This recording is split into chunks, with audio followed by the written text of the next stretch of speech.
What's the expression, a rose by any other name? Something. We're going to talk about that. Are you going to bring the woo today? I'm trying. I'm trying. I'm, I'm digging deep. I'm trying.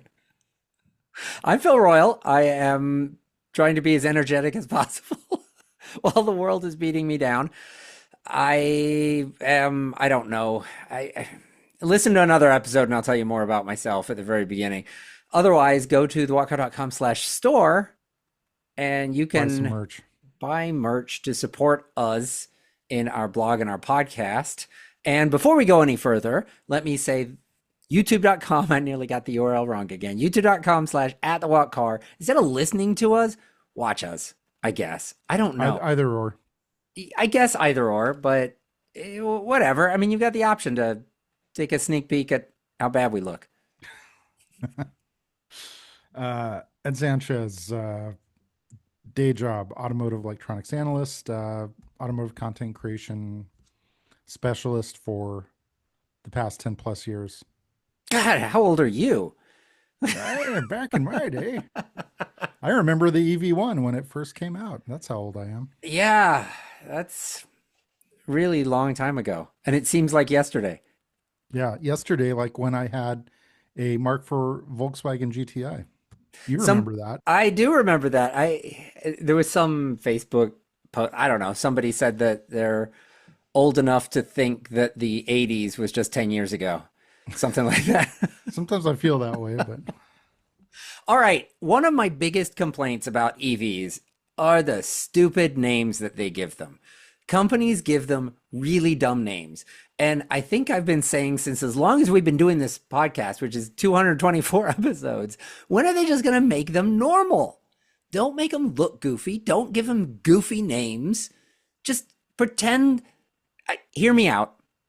Pretend an EV is a car or a truck or whatever it is. Just mind pretend blown. for a moment that this is not some like special thing, that this is something that somebody buys and then they commuted it or they go to the store. Imagine that. Call me nuts.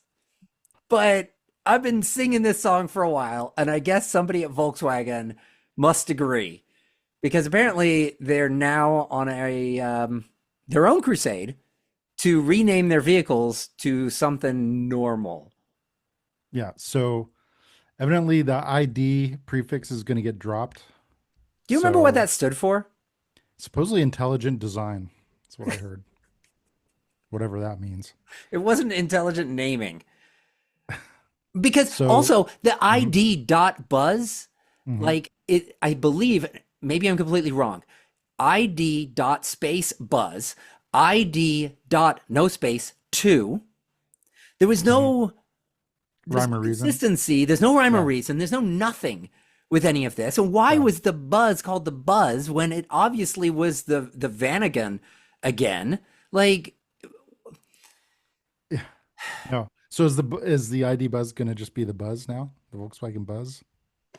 I I don't know. don't know. I don't. So what's going on? You tell me. They're So yeah, dropping long ID. story short, so like all the whole ID whatever, I guess they're saying starting in 2026 they're going to start doing this. It'll just be like the golf, polo, whatever. I don't know if it's gonna they're gonna have like a little cutesy E. Well, they tried that with the E golf. I don't know if they're gonna go back to E golf, E polo, or the little badge is gonna be in like a iridescent blue or something. I don't know, something like that. But I guess I, I mean I guess in some ways it's a good sign that EVs have become normalized enough that they don't have to do these little cutesy marketing gimmicks to have people pay attention to them. I guess I don't know. They need to denote the model. Hmm. Like if you went and you bought a Golf in or yeah, I guess a Golf Hmm. in a GTI, then it would be like the that would be the base model naturally aspirated. I don't know what they are because I'm old. Hmm. So it would be that. And then if you got the GTI, then it would be you had the choice of like the VR6 like with yours, or Hmm. then they had the Turbo 1.8T four, or the yeah. 2-liter turbo. And so there was just a trim model Hmm. that that differentiated them. You know, it doesn't need to be the Golf, then the Golf GTI, and then the ID whatever. whoever. Like it can just be another trim Yeah. on it. So thanks Volkswagen for confusing everything for a few years and then finally coming around to what I think is sanity. Maybe everybody else Yeah. thinks that's not sane. I don't, I am I I don't know. wrong? No, Should they? I mean, I could go on a whole tirade about the German name game. Like, I remember back in the 80s and 90s, like, for instance, Mercedes 300E was a 3 liter. And then it's gotten to the point now where the E350 is a 2 liter turbo. Um, the E430 AMG is a 3 liter turbocharged 6 cylinder. Um, the EQS 580 doesn't even have an internal combustion engine. So what does 580 mean? I don't even know. You know, it's like, so the Germans and car names, I'm just like, I could go on like a 2 hour diatribe about that, but I won't.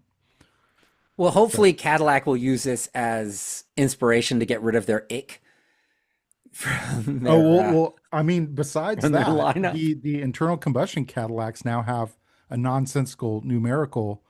Like if Yes, you look at the newer Escalades, it says like a 600. yeah. There was one. Supposedly that's the Newton meter torque output.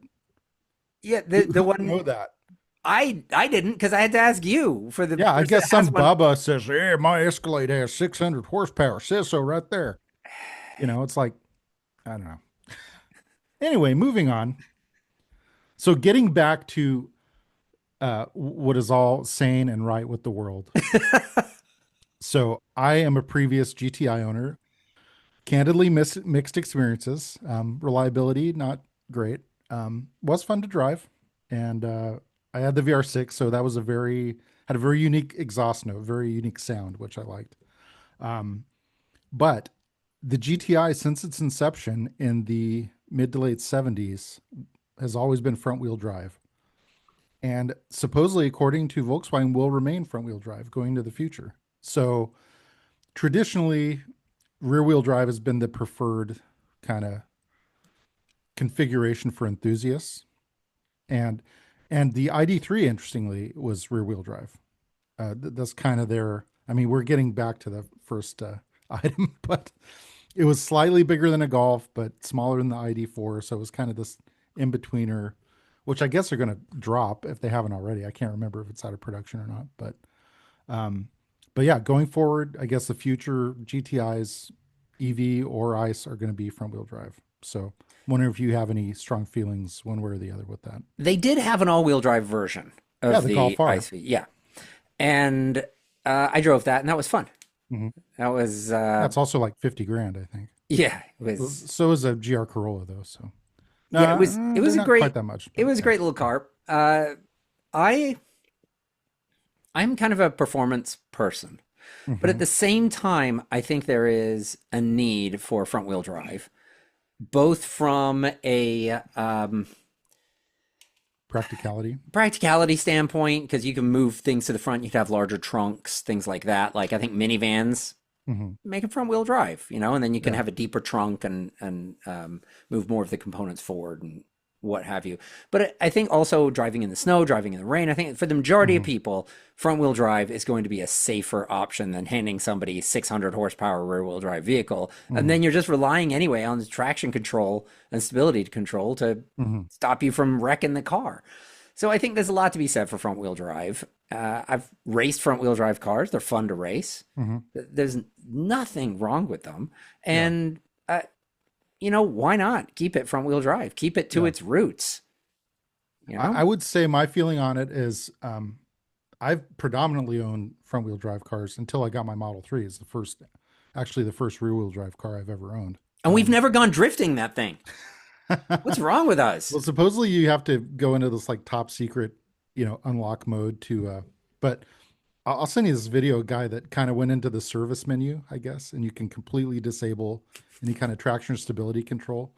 And it just literally smoked the tires, like just No, it should be nothing but able to. smoke. Yeah. Yeah. Yeah. Because Yeah. it's instant torque right away. But Especially anyway, with the tires, because you've got like high efficiency tires on the thing. I mean, like almost anything should be able to light those up, especially an EV.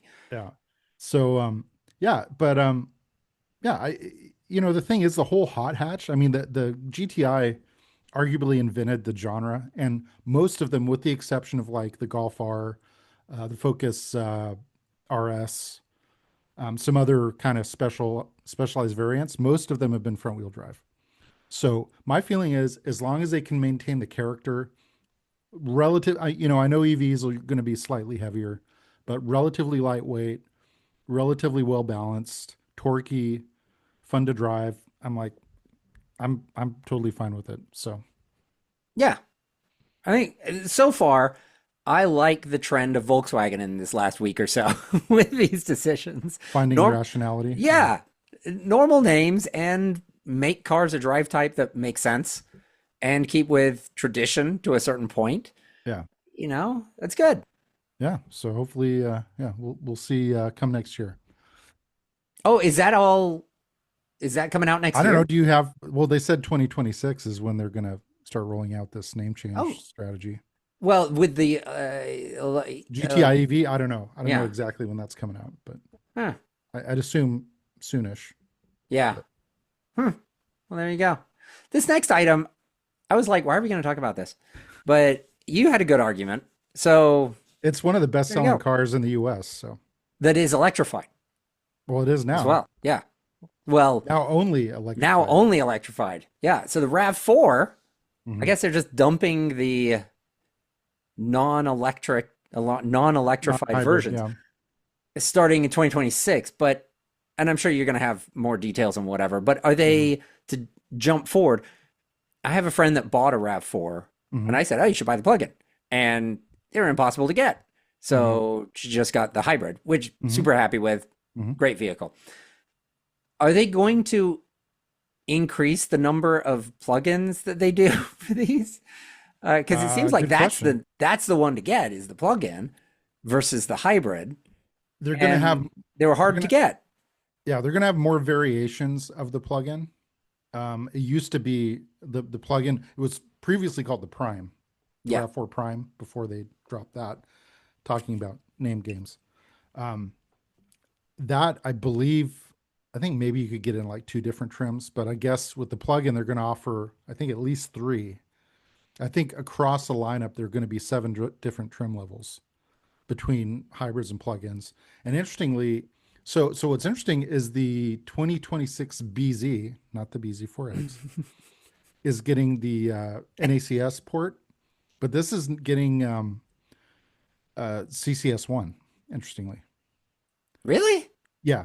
Now I'll tell you why I kind of think this makes sense for a plug-in hybrid. Is the majority of level two stations out there are still J1772. Some of the 2026 plug-in RAVs, some are going to have fast charging, some will not, depending on trim level. Yeah. So I would think still with the plug-in hybrid, it will be predominantly level two. And most of those out there are J1772. So I guess it kind of makes sense. I mean, they could have gone whole hog and just gone an ACS on everything. But actually, in this context, I actually think you could make a case for it. So, what? Do you I have a hate counterpoint? I hate being in the middle of a switchover. You end up with these hodgepodge like these cars that they're not going to belong anywhere. Hmm. So it makes sense now. What you said exactly makes sense. So they put CCS1 on the thing. It does level 2 charging. Um, that's great. And it works now. There's more of those Hmm. Hmm. available, whatever. Great argument. Go forward 10 years. Hmm. Now what? I guess they'll sell you an Everything's adapter. NACS. And now you're using an adapter. Then you go to sell the car. Nobody wants the thing because you've got adapters on the thing. And it's like, why wouldn't Hmm. you just wait like 1 or 2 years? It's like where you've got these. Okay, so off topic. I decided the other week I want to buy a Porsche 944. I like those Oh, okay. cars. Yeah. All right. Like if I'm going to own some cars, now's the time to get them because eventually we're going to Hmm. all EV. Hmm. In California, it's like impossible to get anything. Like it's Hmm. going to be impossible to get Like gas prices go up like crazy. If you're going to do anything and buy a car that you've always wanted to own, now's the time to do it. Hmm. So I started looking for a 944 and I was like, okay, well, the 944s came out in like, I'll get all these dates wrong. Let's say 1983 and ran to like 1994, Hmm. Hmm. something like Then that. they renamed it to basically the 968. But Yeah, yes, it had a body yeah. change, yada, yada. So then I was like, okay, well, you can get 1984 versions of this car all day long for like 6,000 bucks. Hmm. They're they're great. So then I was In good running in condition. pretty good condition, nice Hmm. interior, 6,000 bucks. And you go up to like 86, 87, they start getting up to be nine, $10,000. Hmm. Hmm. And so I was talking to somebody over the weekend and they were like, oh, you want to get a 1985 and a half. So from 1983 to 1985 and a half, those cars are the non-desirable versions, not because necessarily of the engine, even though the engine did change in like 1987 from a 2.5 liter to a 2.7 liter. I don't really care about the horsepower. I want the looks and just general, Hmm. Portioness and handling. So the problem is that in 1983 to 1985 and a half, the front suspension used steel Scirocco lower control arms instead of Hmm. the aluminum Porsche ones that they went to in 1985 and a half. But the real problem is that the rear suspension is like a torsion beam instead of a spring setup. And Hmm. in 83 to 85, 83 to 85, that was steel, whereas in 85 and a half, they go to an aluminum setup and they Hmm. change the mounting point so you can actually go to a coilover setup. So what it means is you've got these bastardized cars for like a year and a half that you just Hmm. don't want to buy. That there's no parts for, There's it if you can't be want, modified. yeah, if you want to put coilovers on it, lower it like I want to do, you've got to then essentially do a whole and have the lightest version of the car. You've got to Hmm. do an aluminum rear beam swap on the thing if you buy Hmm. one of the earlier ones, and Hmm. then also change out the front suspension arms. But what back to the RAV4, it's the same thing. You're going to end up with a vehicle that's got 2, 3 years, whatever it is, that you Hmm. just don't want to buy. And Yeah. the resale value is down, like of those Porsches, Yeah. it's Except they're half of what the Toyotas. others. They're Toyotas, but you're still, when you go to shop, you'll be like, well, I don't want the 26 to 27s. I want the 28 when you're buying used Yeah. because the They're all 28 came with the max. Yeah. NACS and the Yeah. 26, 27 didn't. So if anybody bought these things, the resale value is going to be awful and Hmm. the ownership experience is going to be awful down the road because while those plugs are available now, they won't be available in a decade. And Hmm. so it's then going to be an adapter. And oh, what are the adapters available? And if you need your breakers and you need another one, now you're going to Timu and you're buying some piece of crap thing. And wasn't I supposed to bring the Woo today? They're bringing the GUR, I think. Yeah, this is. Yeah. No, I hear what you're saying. I mean, I don't know, but I, like I said, I get why they made this decision. Yeah, because they bought a Yeah. boatload of these plugs. They got a warehouse of them. Well, no, I Everybody else mean, just changed to from a NACS. They're usability, like, oh no, no. from a usability standpoint, I could see why you'd stick with J1772 CCS for a plug-in hybrid. Now, for a full EV, no, just go straight to NACS. Don't even, which is basically the direction most of the industry is going.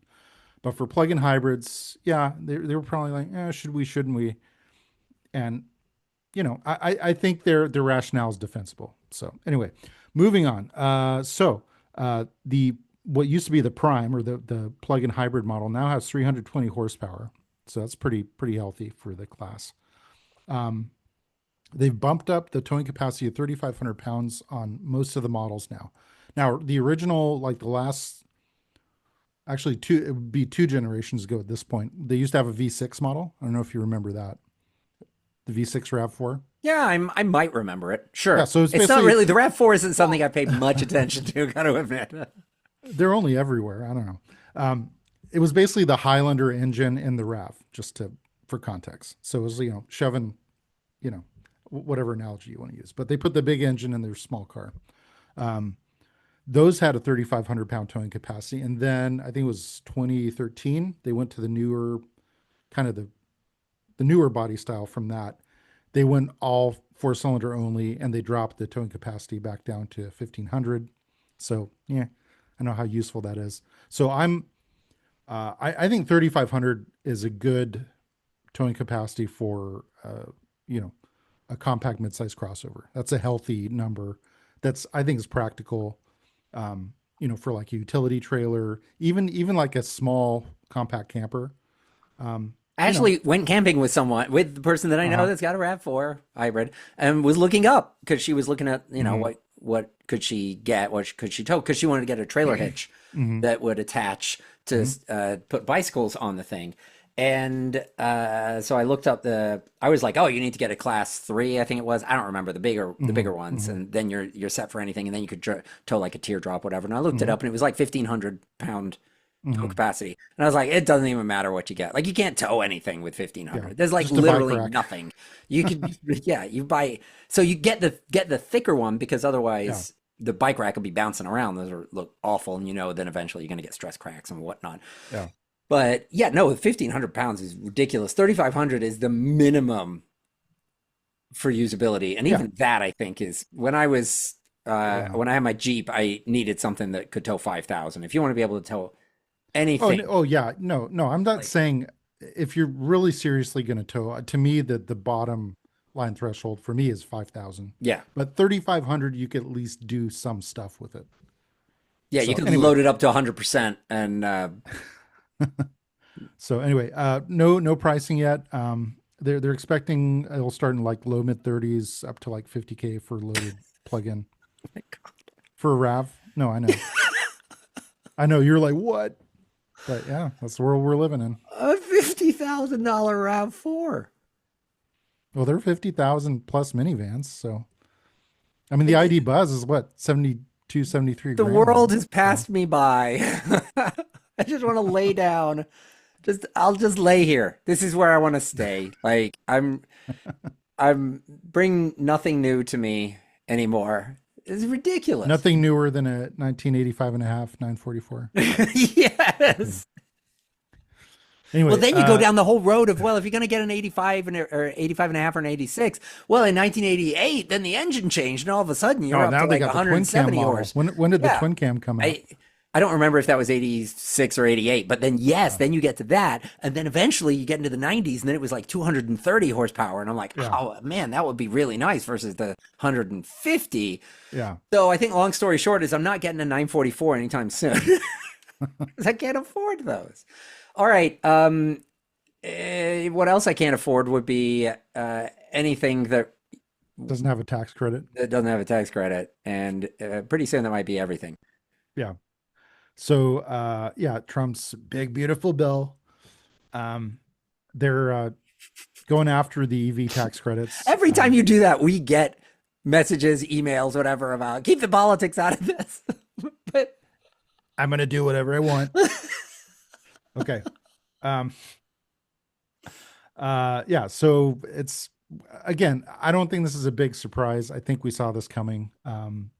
So the original expiration for the EV tax credits was originally supposed to be December 21st, 2032, which seems like kind of a arbitrary. Maybe that was supposed to be, maybe it's a typo on my, or I would think that would be 31st. Anyway, 2032. yeah, that's the important part. Yeah. 2032, long time from now. So We'll I all be dead guess by then. the provision in the big beautiful bill moves out to the end of this year. So December 31st, 2025. And then after that, no more EV tax credits. And Consistency, folks. Just you might not like the previous administration, but let's just go for things that make people make buying decisions based off of. At least be consistent with that. yeah. So anyway, to add insult to injury, they want to slap on an additional, I don't know who this would go to, an additional $250 annual fee to EV owners. And I'm assuming this would be at the federal level. This, I'm hoping this doesn't get past committee because this sounds insane. Because already both of us live in California, and already our car registration rates are insane. Even, I mean, I don't know how much for yours, but I know for mine it's like $250 for my Model 3. All of my vehicles are so old that the registration fees have bottomed out. So every year it goes up though. Yeah. For the longest time it wasn't. It was bottomed out and I paid like $120 or whatever it was. Hmm. And now I'm paying, I think for my truck, nearly like $200 a Hmm. month for a 26-year-old truck. Yeah. And what's crazy is in other states, it's like 30, $40. Yeah. Well, they get you in other ways too. But Yeah. I mean, Anyway, California is expensive. But so they're looking at get rid of the tax credit or the I guess the because it wasn't really tax $7,500. credit, the Yeah. rebate, Hmm. and then add a fee of unknown origin to to these Well, things. unknown of where the Or money's yeah, coming from, unknown destination. unknown destination. So I If just, if that goes to replace, if that's in a way to for the road tax or something like that yeah, that we but get isn't through that usually fuel. state level? I Well, thought so, but I guess highways yeah, is yeah, yeah, federal. yeah. Uh, Okay. so if that goes to federal highway funds, I don't think a flat fee is the way you do it. But it probably all works out They in the gotta wash. recoup that. I mean, I kind of get the rationale somewhat from that perspective, but If that's what this it just is, yeah. seems like vengeful to me. No, This kind vengeful of was sounds like a own the libs kind of thing. vengeful on the libs was what during was it during the election that Vance suggested uh I think it Oh, was tax credit for like gas guzzlers or yes, something. tax credit for like diesels or something. If you roll coal, you save $7,500. That was a vengeful Yeah, bill proposal. I don't think that even did anything. I think that was just an yeah, audio bite that he put out there. But yeah. I'm I, trying to remember. We actually did a pretty deep dive on like road taxes and revenue. I can't even remember what episode. I want to say 112 or something. I don't know. Anyway, we did a whole kind of from what I remember, and once yeah. again, if I were better, I would look this up. The I want to say it's something like 250 or $300 is what the average person pays in road taxes for gas in a year. Yeah. So it's not out if this 250 bucks, if that's where it goes, that's not crazy. I don't think it's the right way to do it. I think you should Hmm. tax more on use than flat fees. Yeah. And that's right now. That, I don't but even it, think right now the way we do it is the way yeah. you want to do it because right now we tax based on fuel economy, not based on impact to the road. Yeah. Like my truck should be paying more than my car because my Hmm. truck weighs more, but my truck should be paying less than a modern truck that weighs 3,000 pounds more than the truck I've got. Yeah, but some people would say you're paying for it with the gas taxes Yeah, when but you you're not fill up. paying equally because my truck that weighs 6,000 pounds gets Hmm. 14 miles to the gallon unladen, and you get a Hmm. more modern truck that weighs 8,000 pounds, or like Hmm. the diesels that are True. 9,000, they get better fuel economy. They might be upwards Yeah. of 22 miles per gallon, but are actually wearing the roads worse based on weight. Although I don't know if completely if that's true because better suspension, I'm sure, Yeah. wears the road less than mine, which is just whatever. I mean, that's a complicated So equation. anyway, But quick yeah, show notes point. The podcast we went into a deep dive about road taxes and all that was 153 for reference. wow, So that must have been like 10 years ago. something like that. So if you're curious about it, episode 153, we really get into it. You So know how to work the internet. I don't know how to do that. That's eh, magic. You just did some magic there's there. kids today. Anyway, here's another kind of a little bit of an about face. So originally, this was during Biden's administration. GM was pretty gung ho, and or at least supportive superficially of the California EV mandate. To go all EV by 2035. So it looks like they've kind of flipped the script on that a little bit. So this is coming. Well, I linked to Yahoo because they're not paywalled, but I can't remember if the original it was Automotive News or Wall Street Journal or something. But I guess GM was circulating a memo among its employees, encouraging them to lobby their senators to overturn the California waiver to set their own emissions rules, and says they want just a single national standard, which is kind of ironic because GM is starting to sell more EVs than ever, and I'm starting to see a lot more like Blazer and Equinox, and even like the Lyric and uh, Optic, and some of the other ones. So, I mean, it's like it seems like they're kind of winning anyway. So it's like why I don't GM know. is a bit of a flip-flopper. And you just gave an Yeah. example, and I don't remember all of the things that it was, but there was a big thing where it was like, oh, there's the EV mandate, Hmm. and they are. that they're all in. It was like, Hmm. okay, we're going to be all EV, whatever. And then as soon as they had the opportunity, they flipped Hmm. and they went in a different direction. And here's another example of it. GM, I think they're either kind of going with the path of either political least resistance, Hmm. and then they flop as soon as that political resistance is gone, then they flop the other way. And this goes with the current administration's desires. So this Sure. could, you know, Hmm. the path of least resistance here also aligns with their least resistance for as a company. But I don't know. I think this, to a point, I'm fine with people changing their minds and Hmm. companies changing their minds and leadership changing their minds. That's great. But GM has been doing this since, oh, let's go back to the beginning of the show with the EV1. Hmm. They try something and then they flip around and they go completely the opposite direction. It's not like they just Hmm. take a slightly detoured They're path. just like, They're just like, boom, let's dismantle all the EV1s and none of them can survive. And they're just gone. Let's erase it from history. hmm. And oh, well, we're going to go with all EVs all the time. Oh, wait, no. Now we're going to go with, I wish I could remember what the example was. It was a couple years ago. But they seem to do this flip flopping like Hmm. polar opposites. And I think it shows a lack of leadership and management, to be honest. It shows that they're going with knee jerk reactions Yeah. and they are running scared constantly. This is what running scared looks like. Oh, Hmm. not that. I'll do this. Oh, not that. I'll do this. That is exactly an ill thought out strategy that Hmm. was something that sounded good, or somebody doesn't question the management on it, or the management is not welcoming of those things. So I have a slightly different theory on this. But Mary, you're doing a heck of a job. Well, so speaking of Mary, Mary has actually gotten a lot of praise for her management. I mean, just She must be contrary good. She's still there.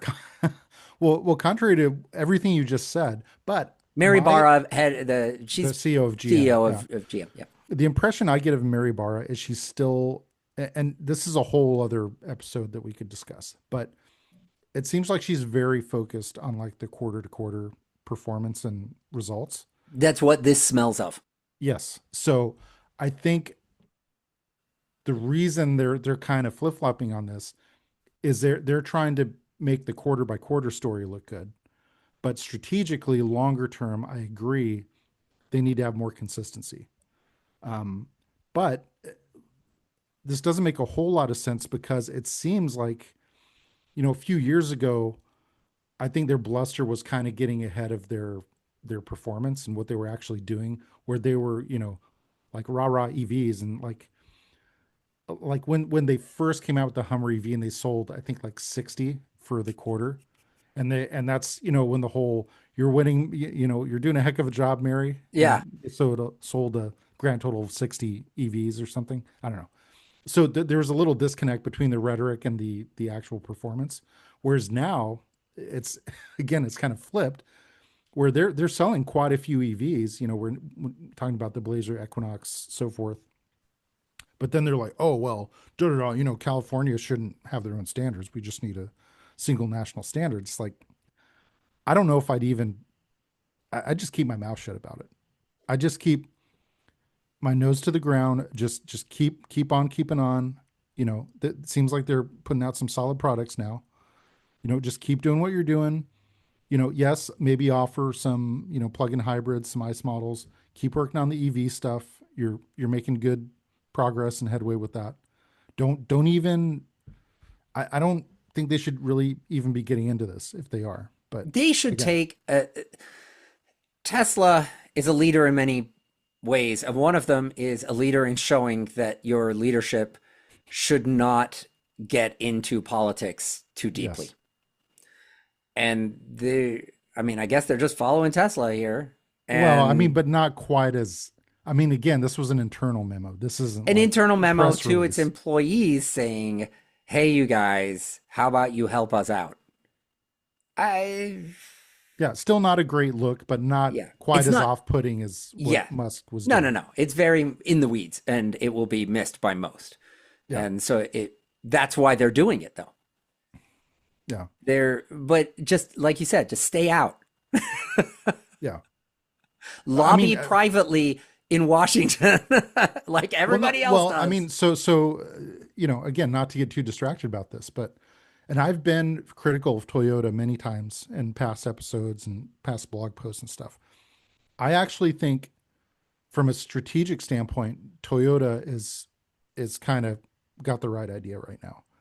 They, for a long time, back like 2018, 2019, when there was just this EV craze going on, kind of similar like autonomous. 2018, 2019 was kind of the hype cycle for autonomous. And everyone was like, oh, we're all going to be in, robo cars, within 12 months, right? And that obviously didn't happen. So Toyota has stayed the course with hybrids. That's kind of their bread and butter now. More and more of their models are going full hybrid, like as in like they're not offering an ICE equivalent. But they're also steadily improving their EV models like the BZ, CHR, the RZ. They're getting better, they're getting more competitive, more power, longer range, faster charging. Now, granted, they're still not quite at the head of the curve, but they're at least offering competitive, competent products. Just quietly, just do year to year, just Yep. incremental improvements. That's what I think they should be doing, and just stay out of, just kind of keep a quiet, low profile, just keep making good products. But anyway, Do you want to talk about this last thing? I don't really know what to say about it. Xiaomi unveils the YU7 SUV. why Is you 7? instead, I don't know if we want to go there. And the You don't 7 remember the meme, the why SU7. you know? Why you know? I don't remember that. It was this, it was like this cartoon face of like this guy who's like enraged. And he's like, why you know, fill in the blank. I seem to You recall remember that. that? I do. All right, Anyway, so they're just coming up with a. basically Xiaomi's, I guess, answer to the Model Y. It even kind of looks like one. I, that or a Mach-E. I thought it looked kind of like a Mach-E, but Well, let me look at a picture because I've not looked at any of this. Hmm. what do you think it looks like? It looks like something that they haven't, because there'll be a link in the show notes. A link in the show Yeah. notes to everything that we talked about in this episode, if I Yes. remember to put those links in there. Uh, I don't know. Looks good. Yeah. It looks I think like, it's a little ironic. They called the SUV a Y and their sedan an S. I think the SU7, you think SUV, but the S yeah. is a sedan. But anyway, probably not coming to the US. I think Xiaomi was one of the companies that was kind of blacklisted for like embedding spyware or something. I think Huawei Oh, it was the was main. with their phones, wasn't it? Yeah, They I banned think all of. Huawei was the main one, but I think Xiaomi was also on the Yeah. list. No, So I think you're right. The cars look fine. I mean, it yeah, is not. I have not driven any of those. I haven't seen them in person, so I don't have a size reference for any yeah, of these things. But uh, they all look good. yeah. Like it used to be, and I know we've sung this song before. It used to be a Chinese car looked like a horrible. It was like if A bad somebody knockoff. described a Mercedes Benz to somebody else over the phone, and then you had a child draw that car, that is what their cars used to be. And you don't have to go back 50 years for that. You go back like 15 years for that. Not even that. I'd say like 10. So now you look at these cars and you go, wow, like these Xiaomi's look good. Like I could see myself Yeah, driving one of these.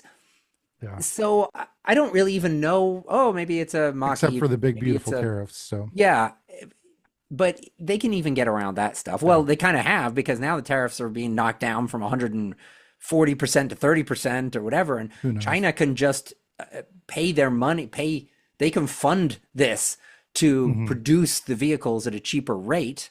So when you hit them with the tariff, like it's Until not 2028 when it's all going to be because reversed. So China, well, but China, yeah, but China's goal, China works in like 100-year plans. mhm, So if China's got to eat some money for a couple of years. Yeah. for a couple years, 10 years, 20 years, 30 years, their goal is to dominate the world. Hmm. America's They're goal, well like on their way. GM's, is to look good for the next quarter. Yeah. Quarter to quarter. China Yep. looks at, well, in the next century, Hmm. How do we want to be viewed? How do we want to be as a Hmm. country as far as production goes? So the government could step in, fund Xiaomi to make these cars at 30% less. So the tariff when they come into America does not outprice the vehicles from the other competition. Hmm. China's gonna win. We Yeah. can't beat them. I'll start learning Mandarin. I mean, you don't even need to. They all speak English. So Yeah. they know how to Anyway, win. They're gonna speaking, well, I'll tell win. you who else is winning is CATL. Is it? This has got to So be they, real quick. yes, they just had their IPO in Hong Kong. It's the biggest one of the year so far, 4.6 billion. So again, I'm not a financial guy, but I'm just reading off the talking points here. The institutional tranche, whatever that means, was 15.2 times oversubscribed. 15.2 times? Wow. No. And the retail portion was 151 times oversubscribed. Oh my goodness. I figured it'd Basically, be long like story short, 148. that means a lot of demand, a lot of interest, a lot of demand in the Okay. stock. All right. So anyway, yeah, so they're increasing their market share. They previously had a 36% global, not China, global EV battery market share of 36%. In 2024, that went up to 38.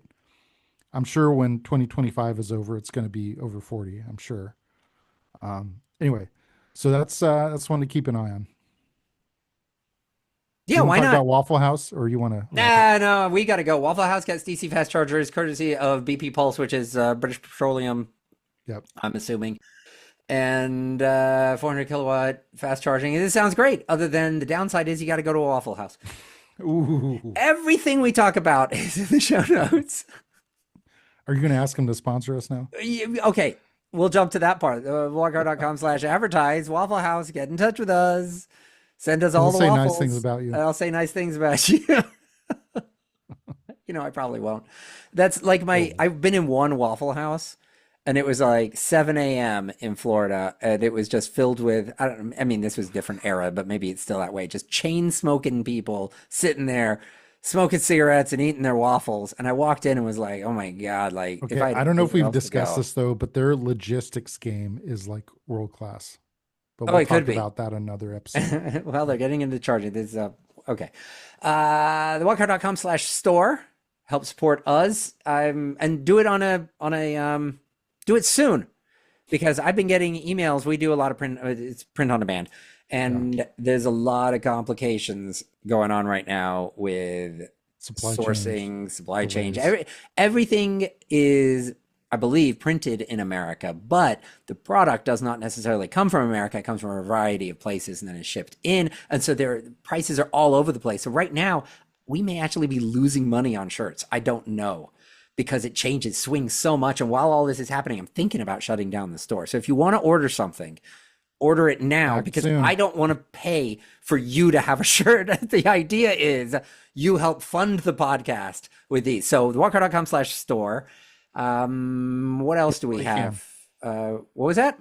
Get them while you can. Yeah, get them all you can and collect them all. And hopefully it doesn't cost me too much money. TheWhatCar.com/@TheWhatCar is how you can watch us. And as I always say, Whatcar.com/at the what car? what You did I mean the say? YouTube? YouTube.com/. One day I will understand what I'm saying. You'll find us. Just search for us on YouTube. Next week, I don't know what's coming up. None of us do. Could be anything. Maybe tariffs will be back. Maybe the tax credits will go away or come back or whatever. But you'll find out if you listen to us because maybe we'll talk about it. Or See you maybe then. we won't. I don't know. Tune in and find out. See ya.